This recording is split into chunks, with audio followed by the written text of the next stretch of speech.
Delica beads. And then we're going to learn how to close them up into a ring shape. And we'll talk a little bit about how to measure, and then we'll talk about patterns, both following a pattern and creating your own pattern. So I'm giving everyone else just a few minutes to join, and while we're waiting, if you guys want to say where you're from in the chat. And then I'm also seeing that our handout has been posted. So if you didn't already get an email with this one, you can download it from the chat, which has step-by-step and 2 patterns available at the end.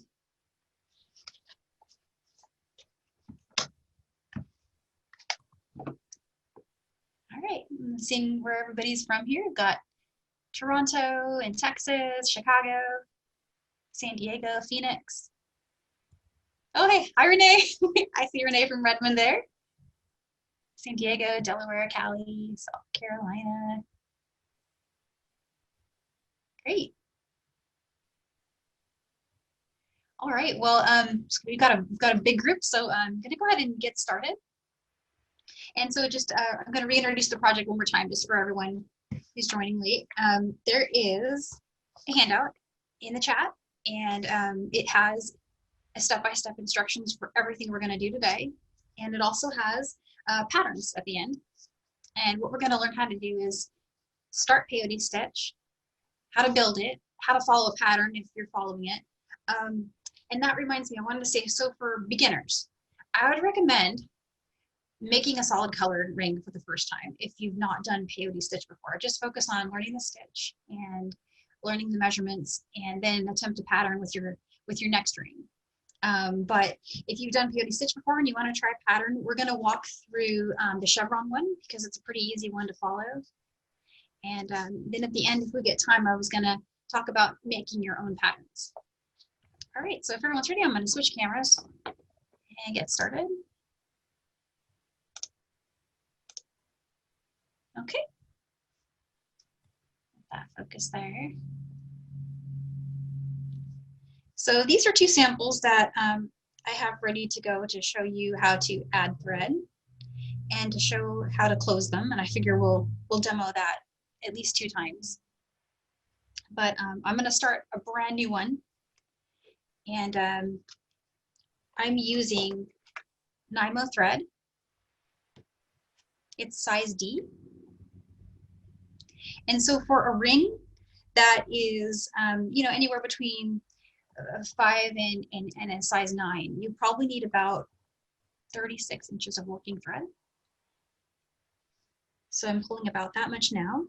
And in the last class, we talked about the bead mats. If you're using one of the bead mats, they are exactly 12 inches in length, so you can use them to measure. And so these are precision scissors. And so with this thread, the best way to thread the needle, it doesn't flatten like the thread we've been using in some of the other classes. But what you can do with this thread is you can either moisten it or just thread it right when it's cut from the spool, and it goes a little easier. All right.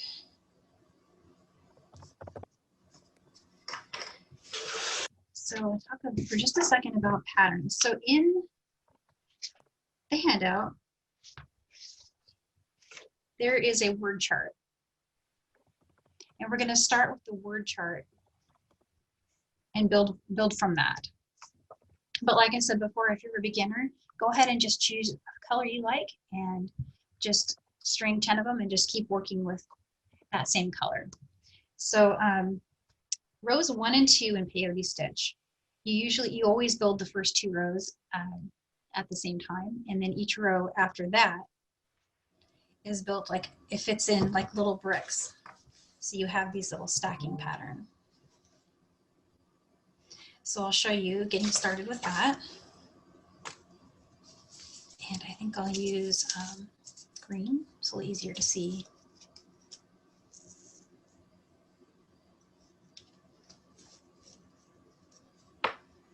So there's my color A.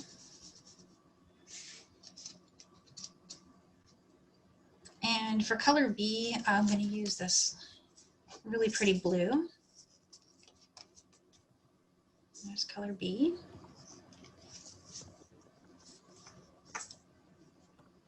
All right.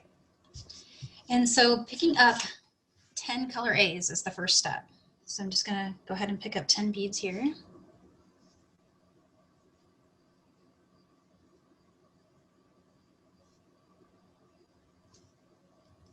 the best way to do that is to just go ahead and use your bead mat. And I'm going to slide these to the end of the thread.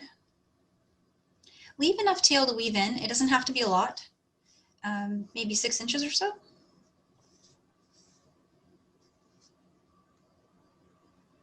And 10, okay.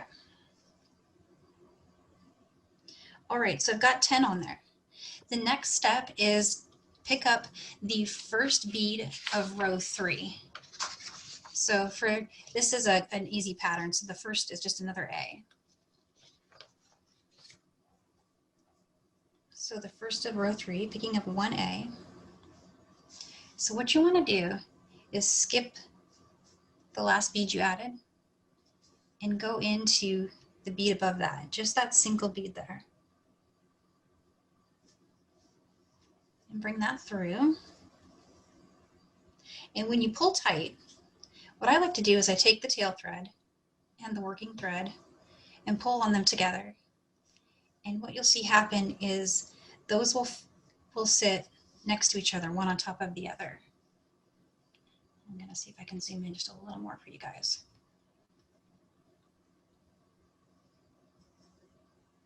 So you can see there, it just kind of popped right into place just by pulling that working thread and the tail thread apart from each other. So I'm going to repeat what I just did. I'm picking up another color A, skip a bead, and go through the next bead.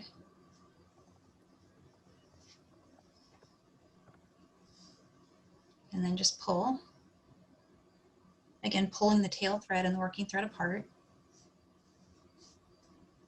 And I'm trying to get that to sit flat so you guys can see that now it looks like how they're stacking. And that's exactly what we want. These are called the up beads, and these are the down beads. So picking up another A, skipping a bead, and going through the next one.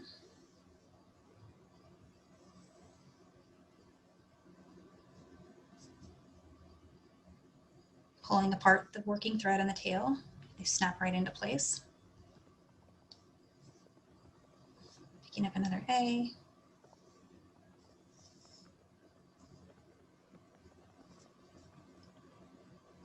And one more. So each row, after rows 1 and 2, each row in this pattern is going to add 5 beads. So what you're seeing here is finished rows 1, 2, and 3.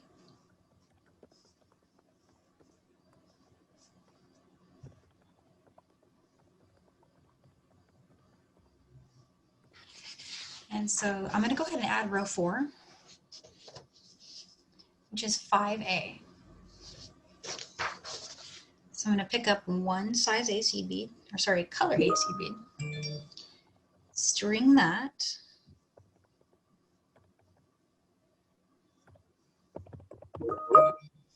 through here, and turn. So does everyone see what we did here? We were exiting from this bead, and then we turned and went through the first up bead in the row. So this is how we're starting row 4. And I'm going to go ahead and repeat this once again. I'm just going to go through the rest of row 4, and then I'll show you guys step by step from the beginning one more time. But so just finishing row 4 really quickly, which in our pattern is all the same color again.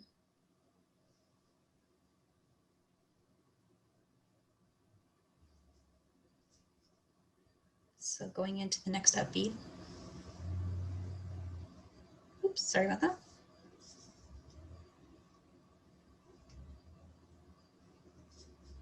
And you'll see it's pretty forgiving.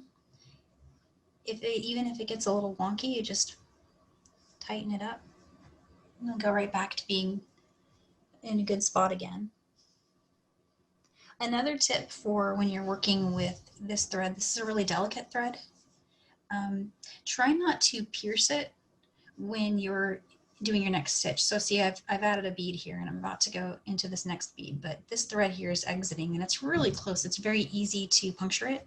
When you do that, the bead won't snap into place. It'll get stuck and you'll have to pull your needle off of the thread and unstick it. So I'm always kind of careful. Sometimes I pick it up, turn it to the side, I pull that out of the way, and then go through the next up bead.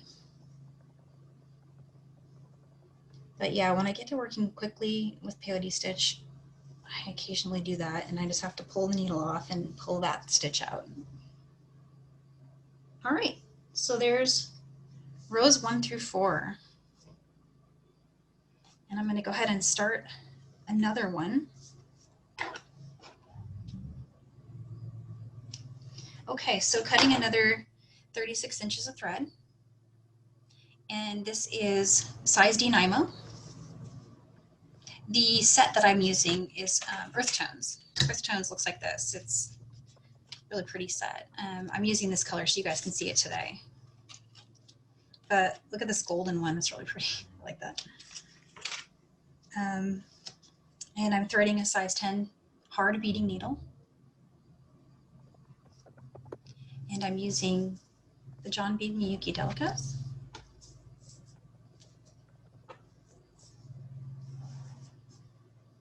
Okay, and so the pattern that we're doing is the chevrons in your pattern handout. And the first 2 rows, we're going to build those. We're going to string 10 color A beads.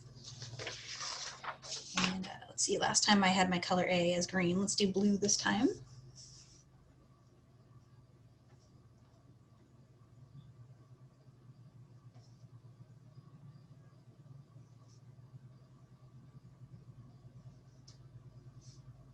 Okay, there's 10. I'm going to bring those to the end. Leave about, 6 or so inches of tail thread that we'll use to do the closure later. And then to begin row 3, pick up 1 color A bead. I want to skip a bead. We're skipping the last bead that was added. And go through the next bead.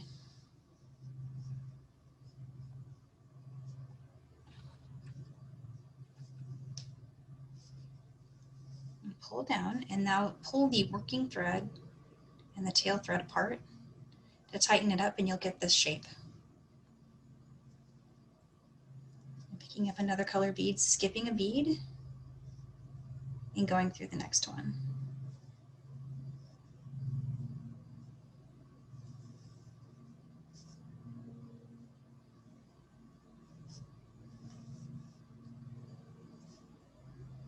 Pick up another bead, skipping this bead and going through the next.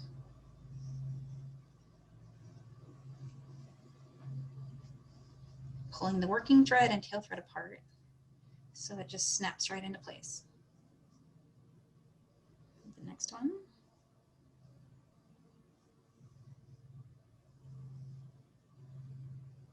Pull it apart. And the last one. So this is the end of row 3 already. And that, in my opinion, is the easiest way to start peyote stitch, is just by pulling those 2 threads apart and getting them to stack. And so to build row 4, you need to pick up 1 bead and go into the up bead, which is the one that's standing on the edge there.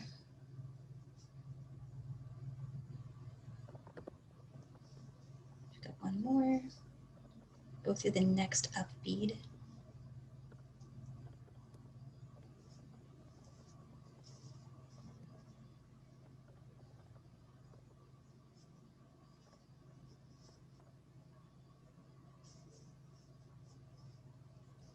And the next one here.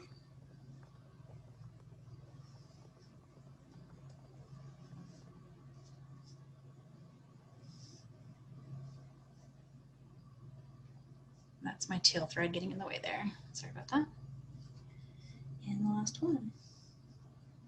So just a really fun, stitch that It's very versatile. It can be used for so many things. You can make bracelets, earrings, and that's it. So that's starting peyote stitch.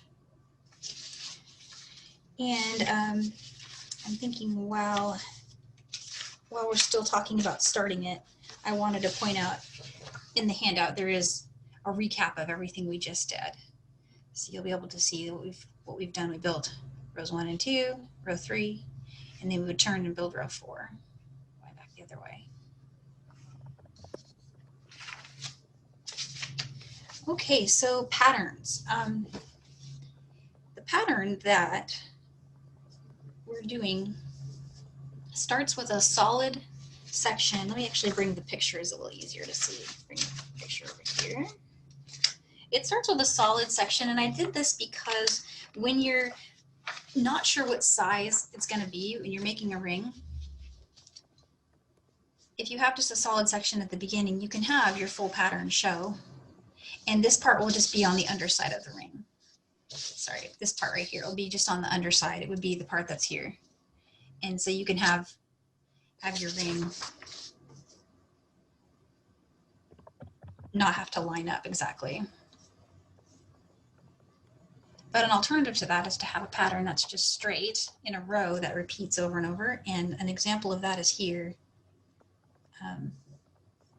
These are just stripes. All I did was I picked up colors in a row. Now that would be the same all the way around, no matter what size ring you make. So just an idea to throw out there in case you wanted to try that. Another possibility that doesn't really require a pattern is you can make kind of like ombre stripes, and I like to do that kind of in a repeat of different colors, starting again with solid rows. You can see those first 4 rows are just all the same color, so exactly the same as what we did here. And then you'd start adding in every other row. You'd add 1 and 2 and 3 and just kind of follow. In my case, each of my rows is 4, spaced out by 4.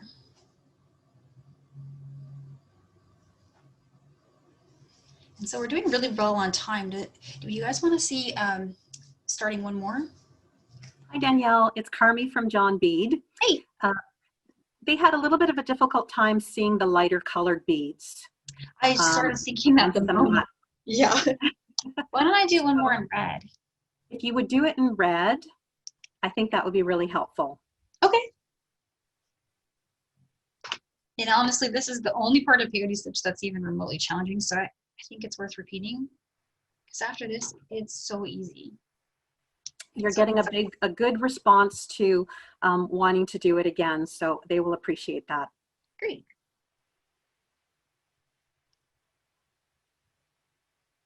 There we go.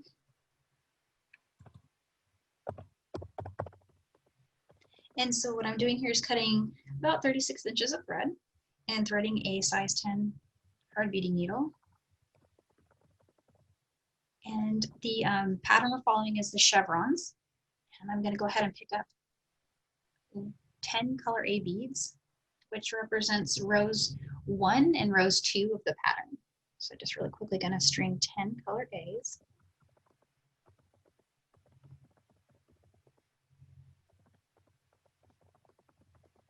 And bring those down to the end of the strand, leaving a 6-inch tail.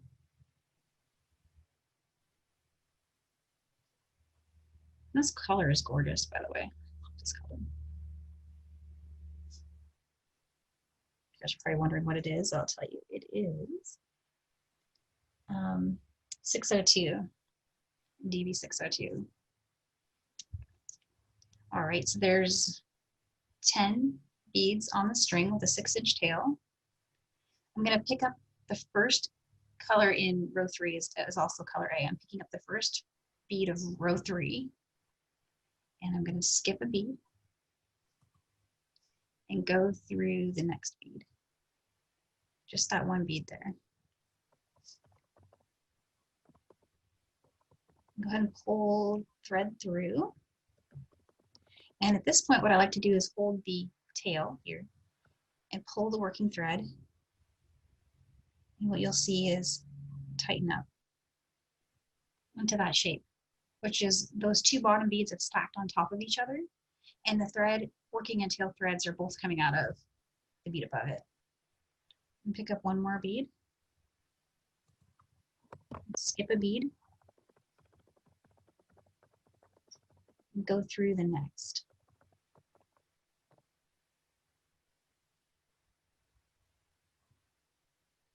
And again, pulling working and tail threads apart to make those stack.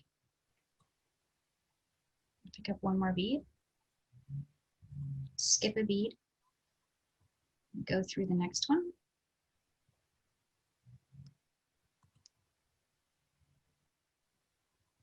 Pull the working and tail threads apart, and they just snap right into place just like that. There's one more. I actually think the cylinder beads are easier than the round beads to work with in the case of peyote. Usually the cylinder beads are a little more challenging than other stitches, but this, it's meant to be for peyote, I feel like. It was just designed for it. Last one, picking up a bead, skip a bead, and go through the next. All right.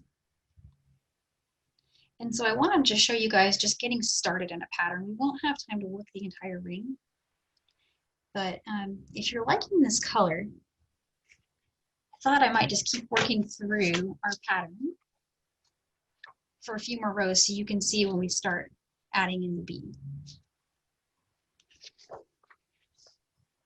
And so we won't need to add a color bead until row 8, and we just finished row 3. So between rows 4, 5, 6, and 7, all we need to do is just keep adding color A. And I'll just do that really quickly, but while I'm doing that, I was going to tell you guys about creating patterns of your own.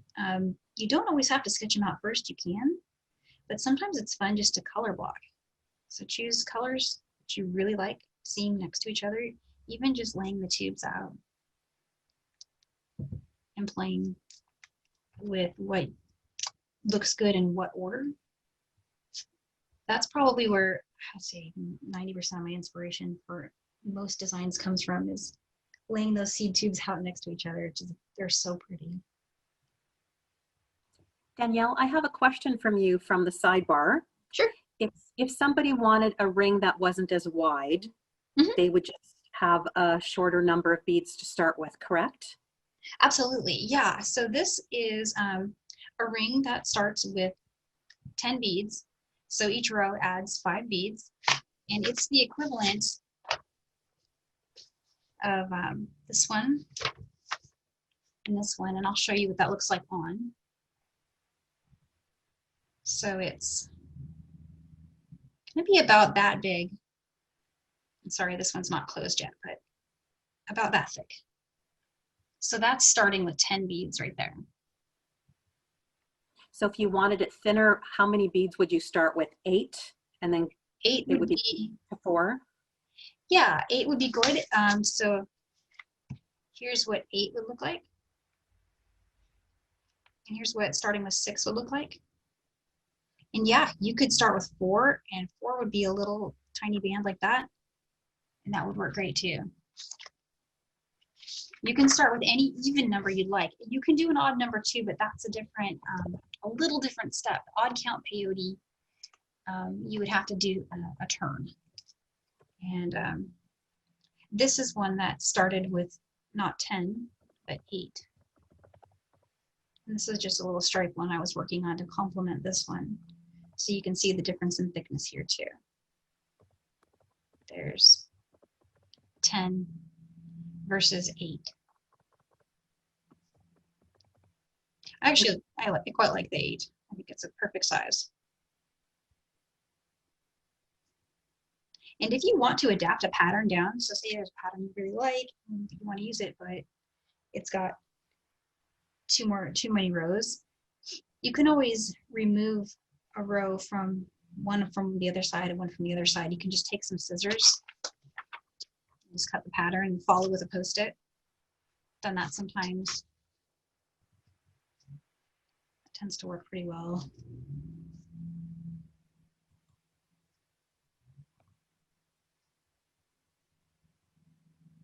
And let's see what other questions does anyone have? Danielle, this is Carmi again. Do you have enough thread to make the full ring, or will they have to be knotting extra thread? So that depends on what size ring you're making. If you're making one that's about, I don't know, anything under like say size 7, you're probably fine with 36 inches. If you're making, like say a 9, make 40 inches the amount of thread you cut. But that's a great question. Why don't I show you guys how to add thread? They would appreciate that. Yeah, let me switch to that really quick. And we can always talk about patterns using this sample too. So you'll see on this one, the starter rows here, and we started building our pattern here. So my thread started running short. I started with not a great length, so I removed the needle, set that aside for now, and cut a new strand. And you do have to kind of guesstimate the amount you need to cut. Don't sweat it because you can always add more. Adding too much, you could get a knot. So I would say try not to work with more than 30 inches, 36 inches, I mean, or 40 at the max. If you're working with 40, fold it down a lot just to give yourself less potential for a knot. But here, this is my new strand that I just strung. This is my old strand. It's exiting from the last stitch I added. And I want to add this so that it's exiting from the same spot so I can proceed on with the pattern. So what I'm going to do is I'm going to just weave around until I get there, changing directions 3 times.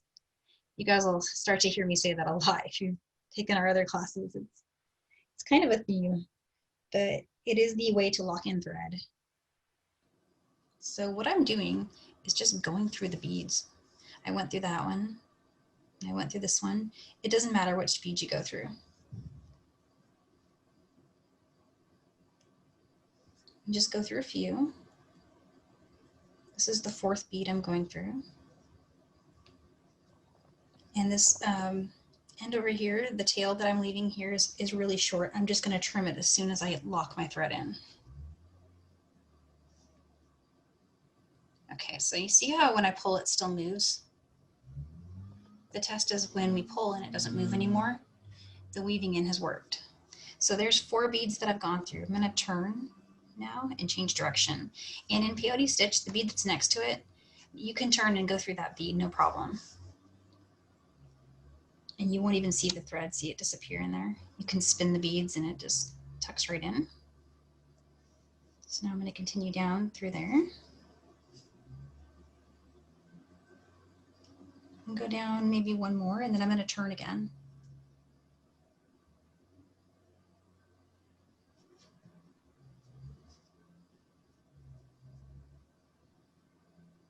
And turn and go this way.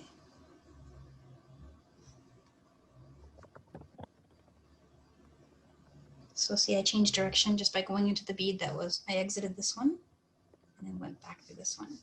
And now I'm just going to keep going until my thread's exiting from the place where my old working thread is. You'll also notice when you pull, the tail's not moving anymore.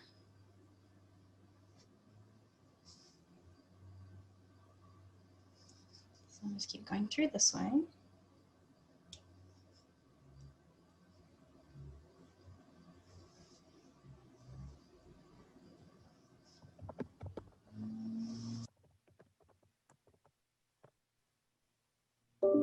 All right, and there's, all right, where we need to be. First thing I'm going to do is trim this. And the way I like to trim thread is I put tension on it, push down with the scissors and pull up. And kind of spin it, and that tail will disappear into a bead. And now continuing with pattern that I was doing before, I think the next color is right here.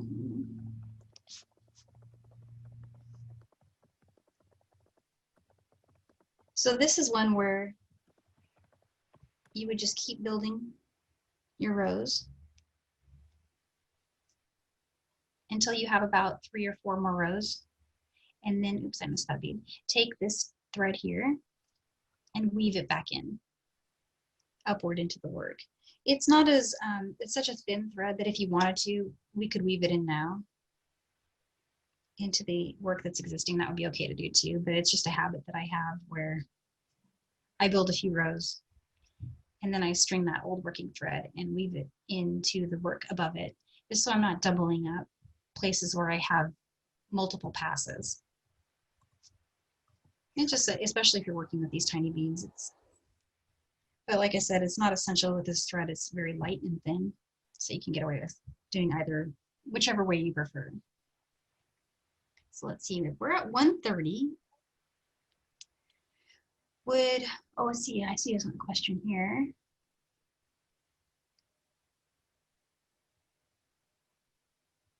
Ten beads, skip a bead, add one. How do we do the next row? I can go back to that. Let's go back to the one we had here.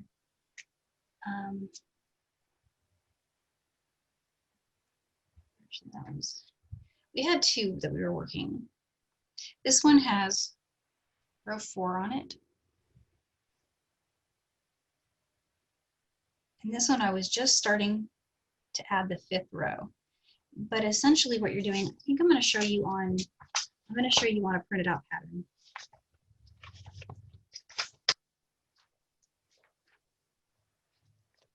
There's row 1 and 2. This is rows 1 and 2.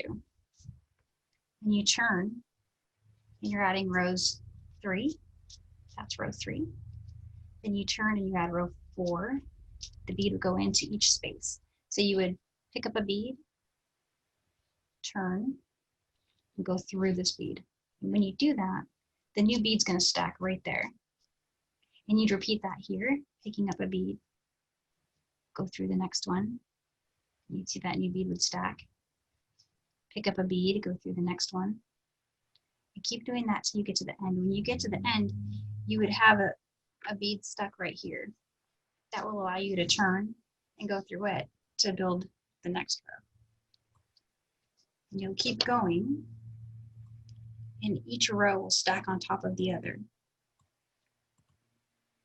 And what I've shown here is starting row 8 of the chevron pattern, where you're adding the first new color. And here's turning to add row 9. That would be row 9.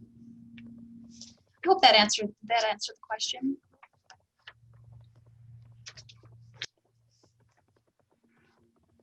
Hopefully that helped. And Danielle, yep. This is Carmi again. You're getting a question. How do people size a ring? So Yes, someone's making a ring for a child. Oh, so children's sizes are a little more challenging than adult sizes, but so to measure someone's finger, what you can do is you can cut a little strip of paper and go ahead and just make a mark on it, wrap it around, make another mark, so you know that their ring size. And then take a ring mandrel and you can wrap that paper on the ring mandrel to get sizes 1, 2, 3. Most children are going to be here between 1 and 3. And you start getting into adult sizes around 5 and up. So I don't know, the best way to measure a ring size, if you're making a ring for someone and you don't know their ring size, keeping it in the range of like 6, 7, 8, 9 for an adult, for a child somewhere in between, because they can always maybe wear it on their, depending on what finger it fits, right? If you can't measure them, that would be my suggestion, to maybe make it in a 1, 2, 3, depending on their age. But yeah, it's best to maybe measure them first. Also, if you don't have a ring mandrel, a lot of fine jewelers on their websites have ring sizing guides you can print out. And so what they usually have, they have a tester. So when you print it, there'll be hey, this is 1 inch, and you measure and make sure that's 1 inch, and then you'll have a pretty good chart, and those have things you can cut out and use to measure. But yeah, what I do when I get to that spot with a ring,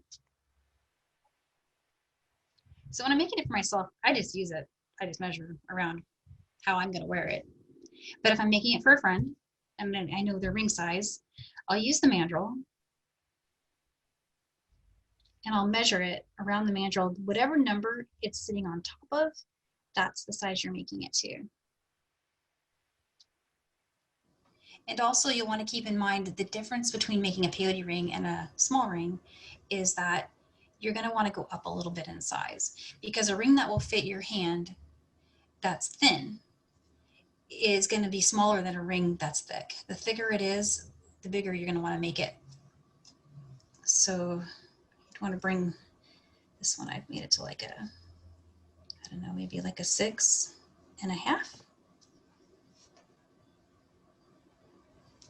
If I hold it this way, you can see I passed the 6, 6.25, 6.5. And so that's how you measure it. And that's a good transition into talking about how to finish them. Yes. After you've been stitching for a while, start measuring it and start seeing where it is. When you've reached that point where you think it might be close, you'll want to start thinking about your last rows.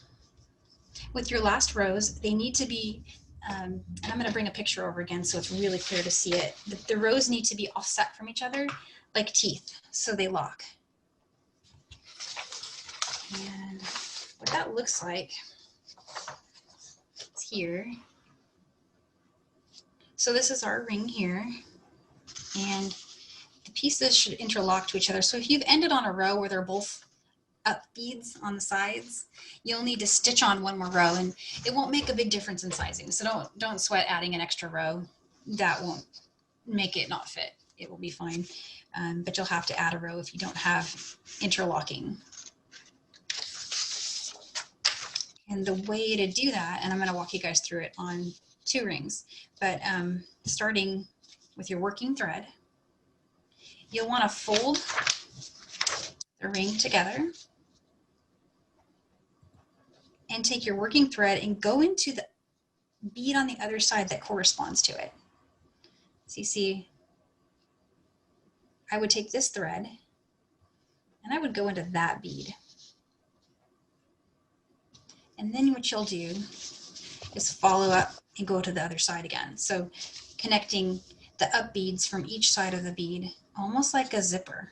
So we'd go from here to here to here to here, just zigzagging up bead to up bead to up bead to up bead. And when you get to the end, when you're exiting from the last up bead, you'll need to turn, go down through the bead on the other side, and then with your tail thread that you had here, turn and go down this way and repeat. Up bead, up bead, up bead. And once you've gone through working thread up, tail thread down, weave into the work with both threads. And that's what I'm going to show you now. So I'm going to start with this one. And these take a while. I pre-made these, and they take a good hour at least. And I'm somewhat fast at peyote stitch at this point, but if you're following a pattern, it's going to take longer because you're paying attention and you're trying to see a couple of rows here and there ahead every time. So with this pattern, I was able to get my pattern to line up at a size that worked for me. And so what I did is I actually went back and I pulled off my first rows, because you remember the first rows are a solid block of just color. And that's just for practicality of starting it and also for making it sizable, easier to size. But you see how I had this little block of color here? I went back and I just pulled off 4 rows so that I could line it up. And that's totally doable, but not required, because as I was saying before, you will not see it. It'll be on the underside of your hand. So it's just another possibility to think about if you're interested, but totally not required. So here's closing the ring. I'm positioning the two sides of the ring together. And now I'm going to go through the up bead that's on this side here. And so what you're going to see happening when I start to pull and tighten is this seam is going to disappear, and it's going to get harder and harder to tell them apart. See, already it's just locking into place so perfectly that it's hard to tell. But I remember this was the last up bead I exited. So this is the one on the other side. Go through that one. And pull. And it locks into place. Go through the next up bead on this side.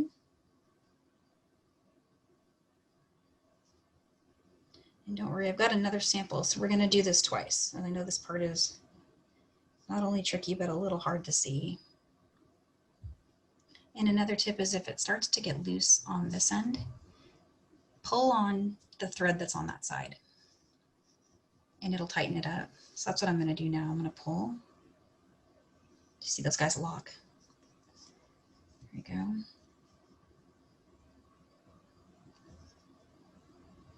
Okay, going to the next one.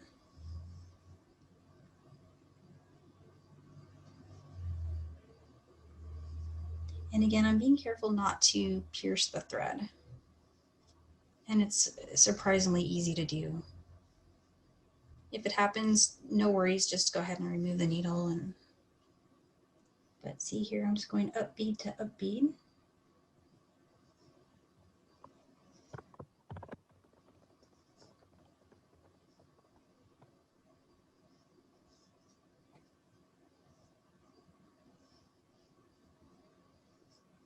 Okay, this is the last up bead in that row.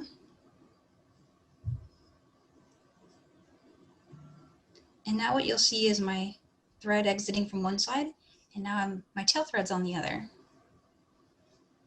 I'm going to cross them. Now I'm going to go down through this one. So that's the one my tail's exiting. Pull down. Pull up with the tail. That seam is gone. Can't even tell where it was. So I remember only because the location of the tail tells me that it's these. Otherwise it's invisible. So now I'm just weaving in. I'm weaving in the thread that I used to seal the zipper first. And then I'm going to go back, put a needle on this thread and weave it in. I'll just do that really quick. And another tip for when you're weaving in and changing direction, if you add extra steps, I'll show you when I get to the bottom here. If you add extra turns on the edge, you'll see that thread. And on a ring, I've noticed I see that. I notice it a lot when I'm wearing it. So instead of going straight through this next bead, which is the last one on my edge, and turning and going back up to weave in, I'm going to weave in here. I'm going to turn here so you don't see an extra thickness of thread on the outside layer. And that's like, it's not important, but I've noticed that having an extra thickness here can actually, you can see it when you're wearing it. You'll see the extra loop on the edge. So there, I changed direction once. Going up. I'm going to go through two more, change direction one more time, and then I'm going to trim it.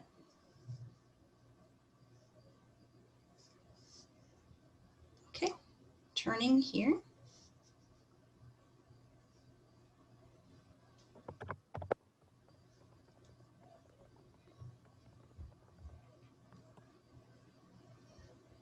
You can go through two beads sometimes if it lets you, no problem there. Okay, I'm going to go through one more. And I'm going to trim, pulling on the thread, pushing down with the scissors.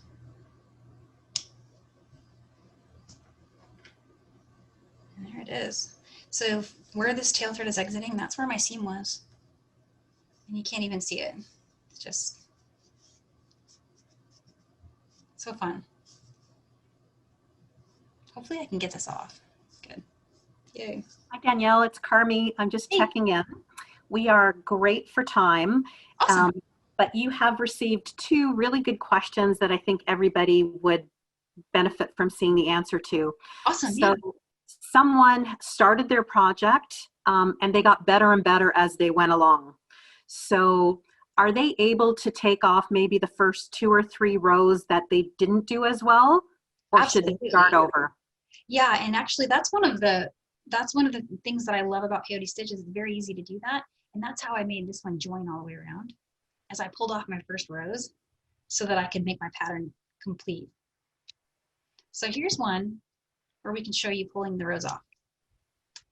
Um, Apologies for all the extra threads. I've got a lot of threads going here. I'll get them out of the way. Okay, so these were my first rows, and you'll notice there's this big block of red. And what if I wanted it to just be just like this, just, you know, with only 4 beads in each section? So I want to pull off enough rows that I only have 4 here, 2, 3, 4. So I'm going to pull off 5 rows. The best way to do that is to take your needle, use the eye end, not the piercing end, but use the eye end. Go into the last bead you added and pull it off. And sometimes if you put your index finger on that needle and give it a pull, you won't have your beads escaping everywhere. See, if I do that, pull the thread out, got my bead. And I can just put it in my pile and stay organized. So again, I went in with the eye side of the needle, and I'm doing that so I don't stab those threads and pull. And I'll show you how quickly you can get a couple rows off really fast. Just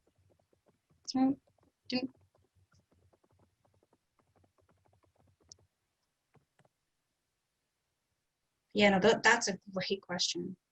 Was there another question too? The original question that everyone always has is, how did you get your needle threaded? Yeah, so this thread, it's great. It's lightweight. It's perfect for this application. It frays instantly. So what I do is I actually just lick it.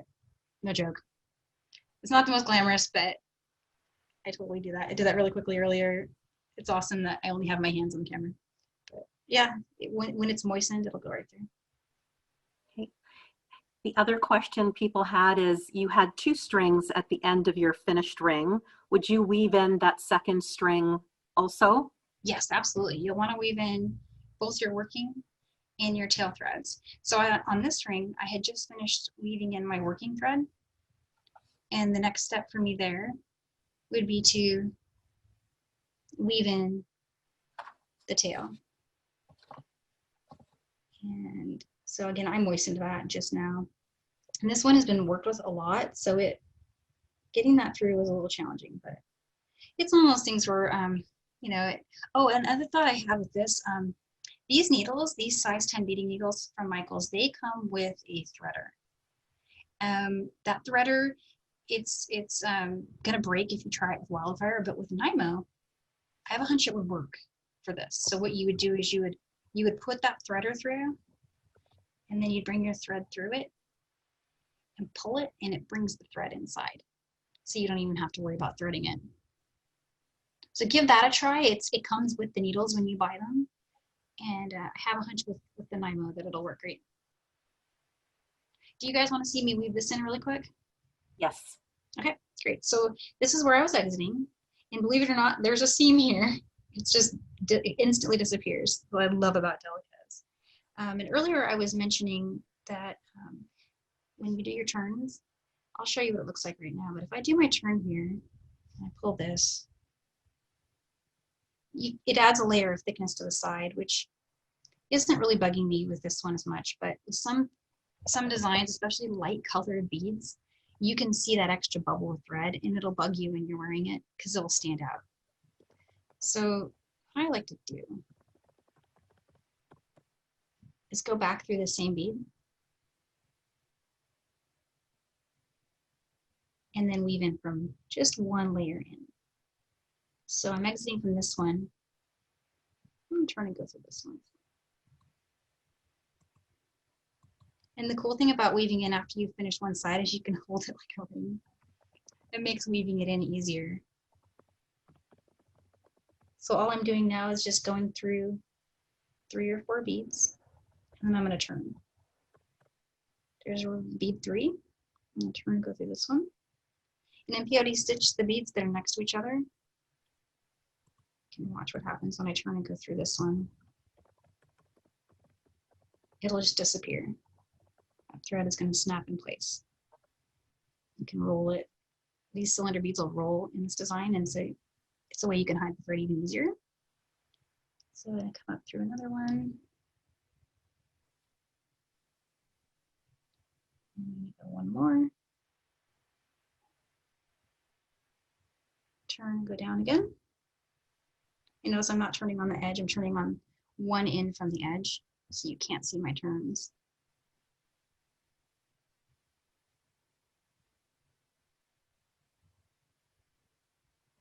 And while I'm doing this, a question I get asked a lot is, can I make rings with other beads? Absolutely. Make them with any beads you have that you like. Round beads work great. I like cylinders for beginners because they just have this locking action that I think makes the stitches look cleaner, especially if you're learning. When you're working with round beads in peyote, tension starts to play a role. So that's why cylinder beads are great for beginners. There you go. Okay, so I've just gone to that bottom there, and I'm going to trim it. So I take a scissors, pushing down, putting some weight on it, and pull up. There you go. It's gone. You got a great ring. Danielle, it's Carmi again. You've got many wonderful compliments on the ring itself. We have just a little bit of time left, and people were curious about if you could give them some advice on how to read the pattern. Yeah, because reading patterns is really important with seed bead projects. It is, and it's probably the challenging part.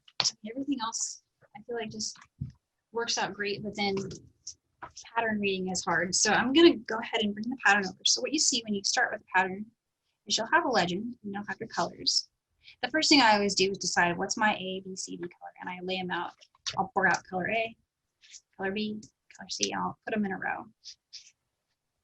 Then I'll go to the word chart. When I start a peyote design, you can follow it with a Post-it, but to start it, because of the way they're stacked, I just find the word chart easier. But again, that's preference. If you really do like the visual study, a note about this: the way the pattern prints out in the word chart, it's going in this direction, from the top to the bottom, going this way. So flip your pattern upside down if you're following it this way. Note that that's row 1,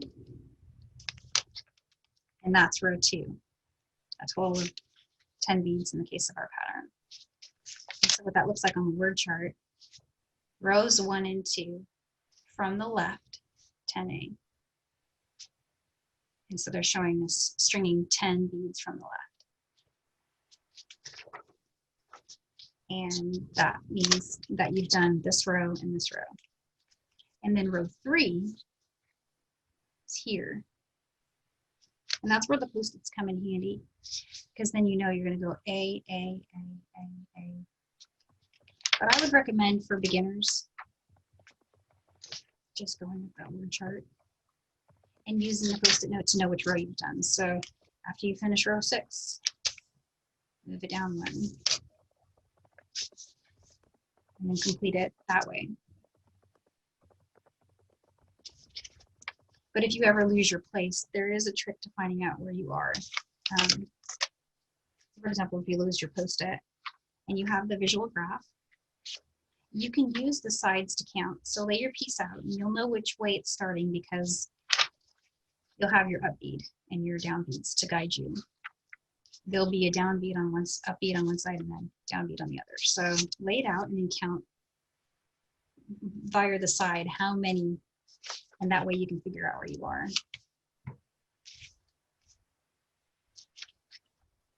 So I hope that helped. I'm trying to think if there's any other tips I can give you about patterns. Danielle, that was super helpful. Thank you very much. Oh, maybe you just want to turn on your screen so people could see you and say goodbye. Oh, yeah. Gosh, has it already been an hour? See, peyote, I love peyote. It's relaxing and time goes really fast. And I have a ring to this. Look at my ring. Yeah. And so I'm happy to answer any other questions if anyone has any others. Nope, See, we have a great class next week too. I see lots of nice, really, really kind comments. Thank you guys. Made my day. That's great. And yeah, so let's see, any other tips for where we're of course reachable, social media, reaching out. This will be on replay, micheals.com/classes to see a replay of this, any of the steps. And the great part of that is you can pause it and follow along, you know, on the next one. And we have a great class next week. Oh yeah, and next week we're doing more. So we're on a peyote stitch roll right now. Next week we're going to make a peyote stitch bracelet with size 8 seed beads, size 8 John bead check glass seed beads, and we're going to embellish the side with the John bead check size 10. So grab some size 8 round and some size 10 rounds, and come back next week, and we're going to have a gorgeous bracelet. All right, and so I just want to say thank you again for following along and being here today with us, making this fun project. And I'm looking forward to seeing you guys next week. And thank you.